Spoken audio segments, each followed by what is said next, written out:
Terima kasih pemirsa, Anda kembali dalam IDX Market Opening. Badan Koordinasi Penanaman Modal atau BKPM optimis target realisasi investasi akan tercapai hingga akhir tahun 2020. Bahkan di kuartal ketiga, penanaman modal asing dan penanaman modal dalam negeri telah meningkat dibandingkan dengan kuartal 2 tahun 2020. Badan Koordinasi Penanaman Modal atau BKPM optimis target realisasi investasi di sepanjang tahun 2020 masih bisa tercapai. Bahkan di kuartal 3 realisasi penanaman modal asing atau PMA dan penanaman modal dalam negeri atau PMDN mengalami kenaikan dibanding kuartal 2 tahun 2020. Kepala Badan Koordinasi Penanaman Modal Bahlil Lahadalia mengatakan realisasi investasi di tahun 2020 sebesar 817,2 triliun rupiah akan tercapai. Meskipun realisasi investasi kuartal 2 sempat mengalami kontraksi sebesar 4,3%, namun di kuartal 3 justru terjadi kenaikan realisasi investasi. Bahlil menambahkan pada kuartal 3 penanaman modal dalam negeri tercatat 106,1 triliun rupiah atau 50,8%. Kemudian penanaman modal asing sebesar 102,9 triliun rupiah atau 49,2%. Penanaman modal dalam negerinya 106,1 triliun atau 50,8%. Sementara PMA-nya 102,9 triliun atau 49,2%. Nah, ini juga menarik bahwa pertumbuhan realisasi PMA-nya udah mulai peningkatan yang baik sekalipun belum terlalu maksimal. Dan ini berimbang, hampir berimbang dengan PMDN-nya. Artinya apa teman-teman? Saya mengatakan bahwa di kuartal ketiga ini di mana adalah momentum untuk naik. Di kuartal kedua turun, sekarang naik baik PMA maupun PMDN. Bahlil kembali menegaskan, realisasi investasi akan terus meningkat didorong oleh Undang-Undang Omnibus Law yang telah disahkan pemerintah. Sebab melalui kepastian hukum yang dijamin undang-undang, BKPM akan mengejar realisasi investasi berkualitas yang banyak membuka lapangan pekerjaan. Dari Jakarta, Rizka Ayu untuk IDX Channel.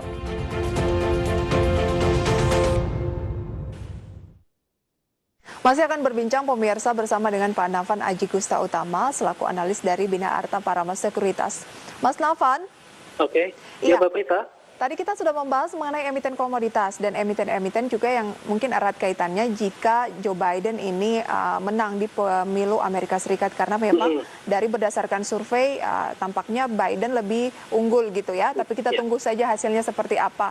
Kita akan ke saham pilihan yang benar-benar Anda rekomendasikan untuk jangka waktu dekat ini, lebih ke saham-saham apa saja, Mas Nafan? Oke, kalau secara teknikal memang saya mencermati ya, ada beberapa saham yang bisa naik untuk dipertimbangkan dalam hal investasi jangka pendek maupun jangka panjang. Di sini ada Akra, ada BBNI, kemudian juga ada BNGA, bahkan Pegas ini saya masukkan seperti itu. Jadi ya, totalnya ada 4 saham gitu Mbak Kita. Oke, kita bahas satu persatu jelang pembukaan sebentar lagi begitu ya. Tapi kita bahas dulu untuk Akra. Apa yang menarik sehingga Pak Nafan merekomendasikan Akra?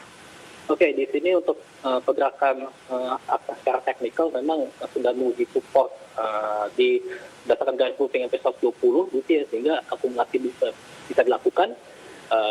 Kalau secara valuasi ini PR masih 11,6 kali, jadi masih cukup menarik gitu ya. Kalau untuk supportnya ya itu berada di level 2490 hingga 2430, resistensi itu berada di level 2.700 ya yang terdekat. Kalau untuk target harga jangka panjang itu level 3.240 atau akumulasi beli.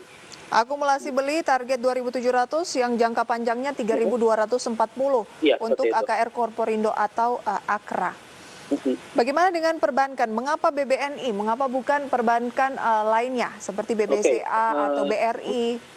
Ya, memang kalau saya ingat biasanya waktu juga BRI kalau secara trading sudah mulai masuki jenuh beli begitu ya. Sementara kalau saya untuk BNI misalkan, ini kan BNI masih berada di bawah garis moving average 20. Jadi kalau untuk melakukan trading maupun juga akumulasi beli dalam jangka panjang, saya pikir ini menarik. PBV masih 0,76 kali, jadi masih jangan atraktif gitu ya untuk perbankan. BNI Bank Buku 4 ini.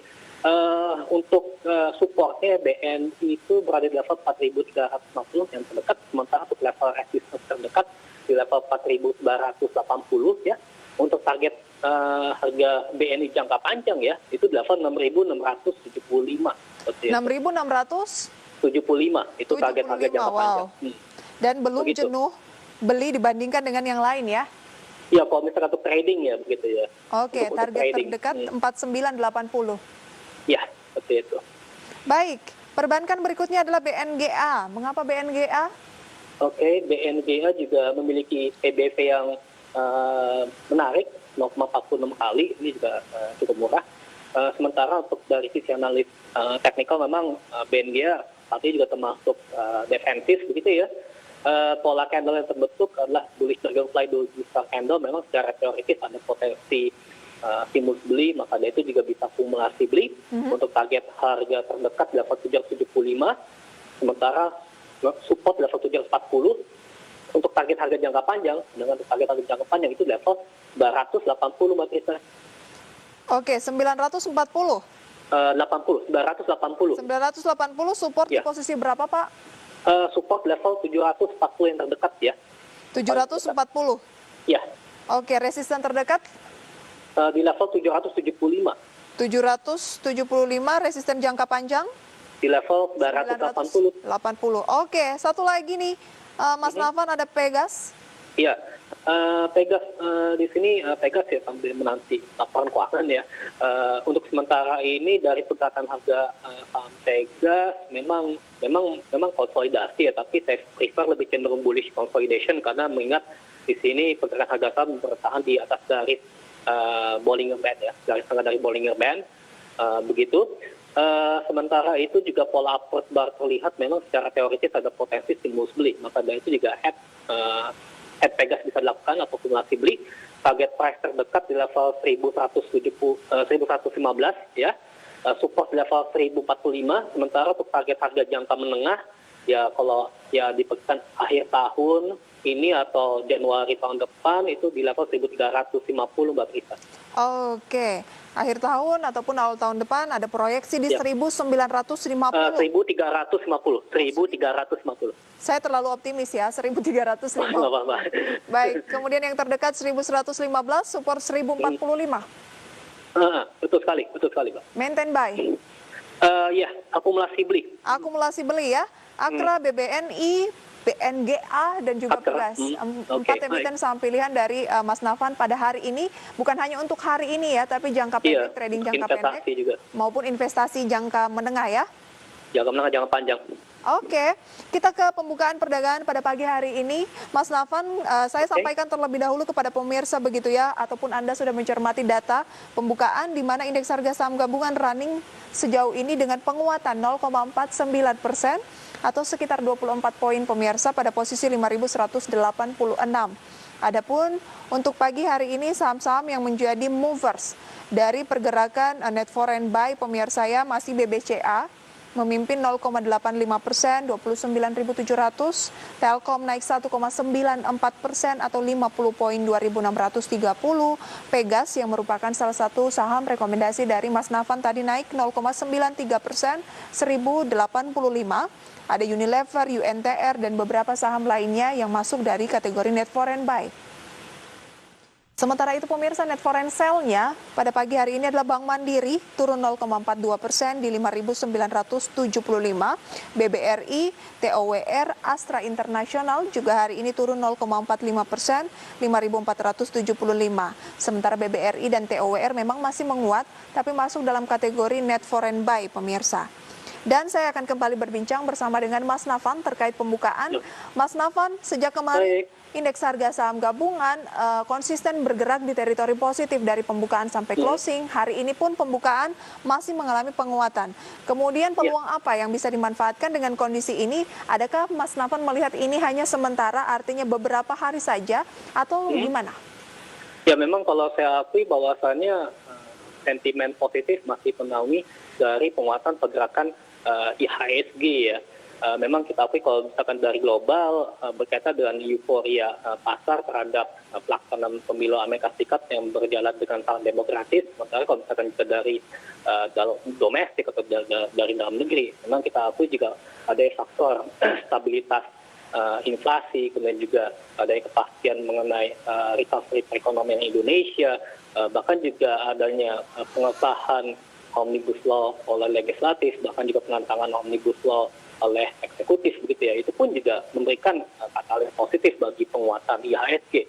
Kalau misalkan jika pergerakan IHSG pada sesi 1 maupun juga pada sesi kedua misalkan masih bergerak melebihi level saat ini begitu, maka dari itu juga sebenarnya peluang bagi IHSG untuk menguat pada hari esok pun juga masih terbuka lebar, karena mengingat candlestick yang bentuk ialah pola three advancing soldiers kind of pattern gitu ya. Secara teoritis memang ada potensi penguatan lanjutan begitu ya kalau misalkan dari sisi teoritisnya.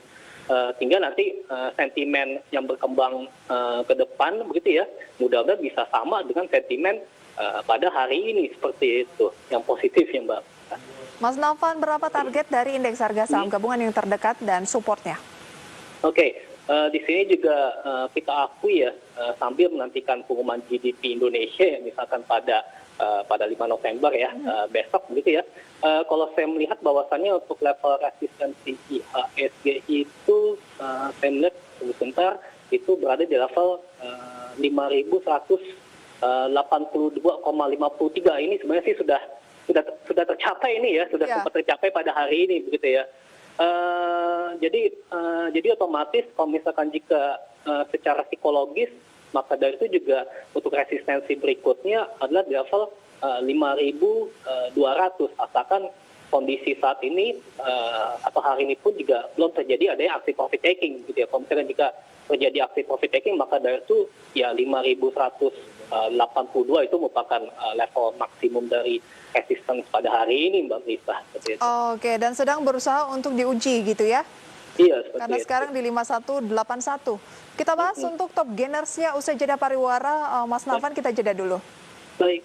Pemirsa IDX Channel, kami akan segera kembali usai pariwara berikut.